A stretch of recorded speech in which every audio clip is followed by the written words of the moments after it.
और आज उसने डोलची का एक डिब्बा हटाया, जमुना में फेंका और पूरी कड़ी का पान चलते चलते पूरा पान कर गया और वो डिब्बा बकाया का जमुना में फेंक दिया।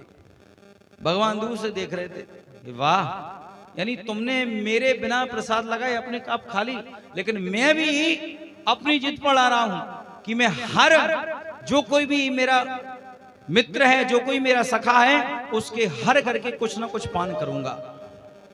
आज भगवान ने देखा कि थोड़ी सी कड़ी उसके उदर पर आ गई थी नीचे, क्योंकि भागता जा रहा था, कड़ी का पान करता जा रहा था, फैल गई कड़ी थोड़ी। भगवान ने क्या किया कि उसके उदर से अपनी जीभ लगाई और उस कड़ी का पान करने लगे। इधर भगवान ने पान किया और उधर ब्रह्मा जी का देखना हुआ। ब्रह्मा जी ने देखा, सोचा कि मैंने सुना है कि वृंदावन में तीनों लोगों के स्वामी में जन्म ले लिया है, कम से कम देखना तो चाहिए ब्रजमंडल में हमारे कन्हैया कर क्या रहे हैं। इधर भगवान ने कड़ी का पान करना किया और उधर से ब्रह्मा जी का देखना हुआ। इतने में क्या देखते हैं, बोले ये भगवान नहीं हो सकते है? ये भगवान थोड़ी ना हो सकते। क्यों? क्योंकि भगवान तो पवित्रता से रहते हैं, भगवान तो बिल्कुल शुद्धता से रहते हैं। ये भगवान नहीं हो सकता, ये कोई साधारण है, मुझे तो लगता है। ब्रह्मा जी को मोह हो गया, ये भगवान नहीं हो सकते। ब्रह्मा जी आए नीचे और इधर भगवान मनसुखा के साथ में। ब्रह्मा जी ने क्या किया कि जितने भी ग्वाल बाल सखा थे और जितने भी गैयाएं थी, बछड़े थी, एक गुफा में छुपा दिया सबको। इधर कन्हैया ने देखा कि अच्छा ब्रह्मा जी मेरे पे मुंह कर रहे हो, मुझ पे शंका कर रहे हो, चलो कोई बात नहीं। 1 साल हो गई, भगवान ने अनुप रूप प्रगटे ही काला, भगवान ने अनेक प्रकार के रूप धारण कर लिए। जैसे जैसे ग्वालवाल थे, जैसी जैसी गौएं थी, उसी प्रकार से भगवान ने रूप धारण कर लिए। और जैसा जैसा जिसका स्वभाव था, गैया कोई होती मानने वाली, वैसा ही स्वभाव भगवान ने कर लिया। बछड़ा कोई होता है मानने वाला, वैसा ही स्वभाव कर लिया भगवान ने। यानी किसी ब्रजवासी को पता नहीं पड़ा कि भैया एक कोई अलग है। इधर ब्रह्मा जी 1 साल हो गई। ब्रह्मा जी ने सोचा कि अब देख के तो आना चाहिए, ये सच्चा है कि झूठा। ब्रह्मा जी आए, गुफा में देखा तो बेही बालक, बेही सखा, बेही गौएं, बेही ग्वालवाल, सभी वैसे के वैसे। ओ समझ गए, मुझसे बहुत बड़ी भूल हो गई। भगवान के सामने गए, मुझसे बहुत बड़ी भूल हो गई। भगवान अंतर ध्यान हो गए। भगवान कहां पहुंचे, बोले ब्रह्मलोक में। ब्रह्मलोक में गए और आज भगवान स्वयं ब्रह्मा जी बनकर आज ब्रह्मलोक के सिंहासन पर जाकर बैठ गए। सेवकों से कहा कि कोई अगर दूसरा ब्रह्मा आए, क्योंकि आजकल बहुत नकली ब्रह्मा घूम रहे हैं, इसलिए एक काम करना, मारकर भगा देना। अब तो भैया ब्रह्मा जी पहुंचे ब्रह्मलोक में, इधर भगवान सिंहासन पर बैठे हुए। द्वार पर ब्रह्मा जी पहुंचे, सेवक ने रोका, कहां जा रहे हो?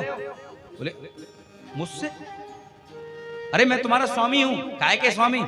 2-3 चमाटे लगाए, भगा दिए। भगवान सामने देखा, भगवान बैठे हैं, ये लीला तुम्हारी है प्रभु, बहुत बड़ी भूल हो गई, मुझे क्षमा कर दो। मैं अज्ञानी हो गया था, मैं जान नहीं पाया था, मैं मोह में पड़ गया था, इसलिए प्रभु मुझे क्षमा कर दो। आज 40 श्लोकों में ब्रह्मा जी ने क्षमा याचना मांगी, लेकिन भगवान ने क्षमा नहीं किया।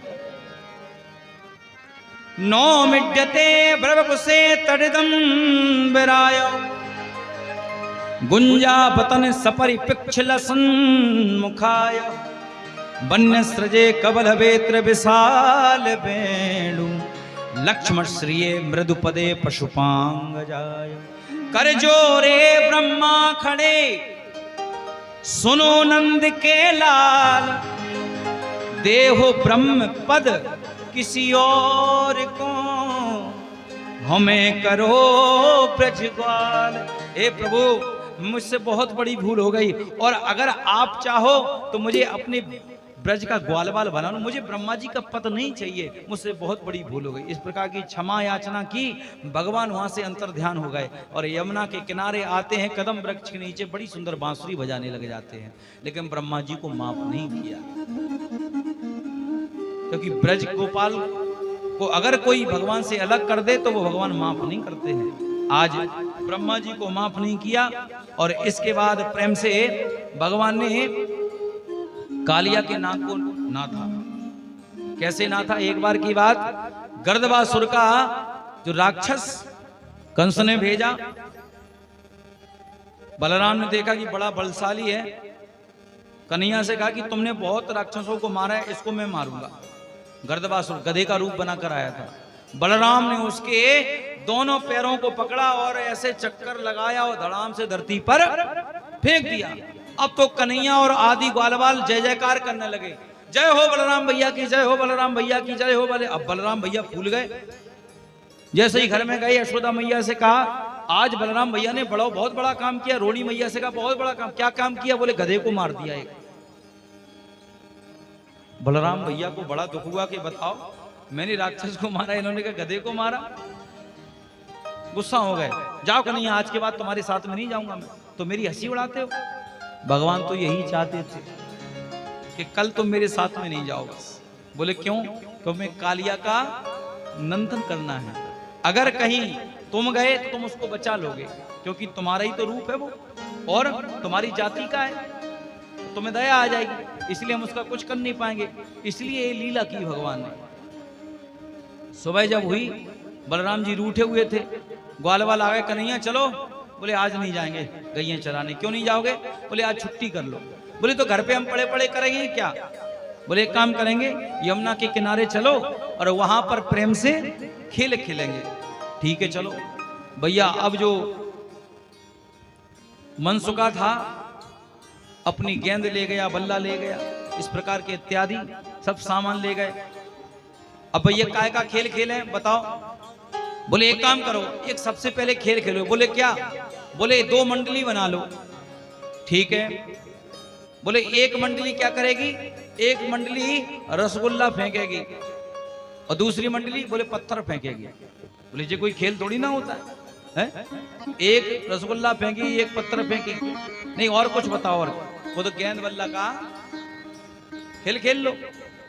बड़े ही सुंदर तरीके से आज मनसुखा से गेंद ली और गेंद लेकर आज बड़ा ही सुंदर खेल खेलने लगे।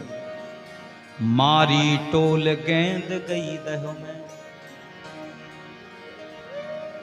भगवान के हाथों में बल्ला था, बैट था भगवान के हाथों में, और भगवान ने जैसे ही जोर से जब गेंद को मारा तो मारी टोल गेंद गई दह में। मनसुखा सोचने लगा, कन्हैया कन्हैया कन्हैया मेरी गेंद मुझे चाहिए, मैं कुछ नहीं जानता। अरे ग्वालवाल कहने लगी तू बावला हो गया है? अरे छोटी सी गेंद। बोले नहीं नहीं तुमको पता नहीं है, इसके लिए मैंने बहुत रोया हूं, मैं 6 महीने तक रोया हूं, तब जाकर मेरी मैया ने एक गेंद मुझे बना कर दी है। और ग्वालवाल बोले कि 6 महीने और रो लियो दूसरी आ जाएगी है? लेकिन कन्हैया तू मत जाना, अरे इस यमुना में रहता है कालिया नाग, अगर कहीं उसने डस लिया तो मृत्यु हो जाएगी, इसलिए तू मत जाना। जब ऐसी बात कही, ये कन्हैया ने बार बार कहा कि नहीं नहीं मैं गेंद ला के आऊं। वो तो गेंद के संग